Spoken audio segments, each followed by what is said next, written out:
Hi friends, నేనైతే ఈరోజు పొద్దున్నే బయలుదేరి మా చేనుకన్నది వెళ్తున్నాను అనమాట ఫ్రెండ్స్. చూడండి, బ్యాక్ సైడ్ అయితే పొగ మనసు చాలా ఎక్కువ వేస్తుంది. చూడండి, పొద్దున్నే కదా మా విలేజ్లో ఇలాగే వేస్తుంది అనమాట పొగ మనసు. అయితే నేను ఎందుకు వెళ్తున్నాను, మీరు వీడియో అలా ముందుకు లాస్ట్ దాకా చూస్తే మీకు తెలుస్తుంది ఫ్రెండ్స్. చూసారా, పక్కకైతే కాలువ ఉంది అనమాట. చూడండి ఎలా ఉందో, కాలువ గట్టునే అలాగ పక్కనే ఉంది అనమాట. దారి అలా వెళ్తున్నాను. లాస్ట్ దాకా చూడండి ఫ్రెండ్స్, మీకు ఎందుకు వెళ్తున్నానో పూర్తిగా తెలుస్తుంది. అలాగే చూడండి, పక్కన అయితే పొలాలు ఉన్నాయి. ఇక్కడైతే మా ఊరు వాళ్ళు మిరప వేస్తారు అనమాట. చూడండి, ఇదిగో ఇవన్నీ మిరప మొక్కలు అనమాట. చూడండి ఫ్రెండ్స్, ఇది కాలువ అయితే పక్కన ఉంది, కింద గడ్డ వెళ్తుంది. కానీ నేను జాగ్రత్తగా చూసుకుంటూ వెళ్తున్నాను అనమాట. చూడండి ఫ్రెండ్స్, అటు అయితే పొలాలు ఎంత పచ్చగా ఉన్నాయో చూసి. ఇదిగో ఫ్రెండ్స్, ఇక్కడైతే రాగులు ఉన్నాయన్నమాట. ఈ రాగులు అయితే ఇంకా అవ్వలేదు, పూతలోనే ఉన్నాయి. చూడండి, ఈ మొత్తం రాగి చేను అనమాట. ఇవి అయితే నాటుకున్న రాగులు అనమాట, పారతో నాటులు అనమాట ఇవి.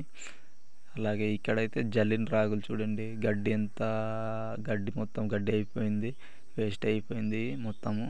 చూడండి, ఇదిగో ఫ్రెండ్స్, ఇప్పుడైతే మా చేనుకు వచ్చాం. ఇవి అయితే ఏంటనుకుంటున్నారు, తీయ దుంపల చేను అనమాట. ఇటువైపు అయితే చూడండి, ఇదిగో మొత్తం తీయ దుంపలు అనమాట. ఇక్కడైతే మేము అల్లం కూడా వేసాం. ఇదిగో కానీ చనిపోతుంది, వేస్ట్ అయిపోయింది. ఇక్కడైతే మా బావ అండ్ మా అన్నయ్య అన్నమాట తవ్వుతున్నారు. చూడండి, అది ఎలా తవ్వుతున్నారో చూడండి. ఇదిగో ఫ్రెండ్స్, చూడండి, అది తవ్వుతున్నారు అనమాట. ఇదిగో అదే తవ్వేసి అక్కడ పక్కన పెడుతున్నారు అనమాట. చూడండి, పార ఎలా ఉందో చూడండి. అది మీరు ఏమంటారో మాకు తెలియదు, మేమైతే పంజా అంటాం అనమాట.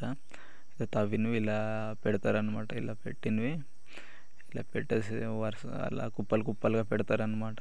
పెట్టినవి అయితే మా చెల్లి వాళ్ళు, మా వదిన వాళ్ళు, మా అక్క వాళ్ళు తీస్తున్నారు. అక్కడైతే మా బావ వాళ్ళ కొడుకు అనమాట తవ్వుతున్నాడు. ఇదిగో తవ్వినవి ఇలా కుప్పలుగా పెడతారనమాట ఫ్రెండ్స్. చూడండి, ఇలా పెట్టినవి తీసుకెళ్ళి గడ్డలో కడగడానికి తీసుకెళ్ళిపోతారనమాట. మొత్తము తీసి వేర్లతో ఉన్నాయన్నమాట.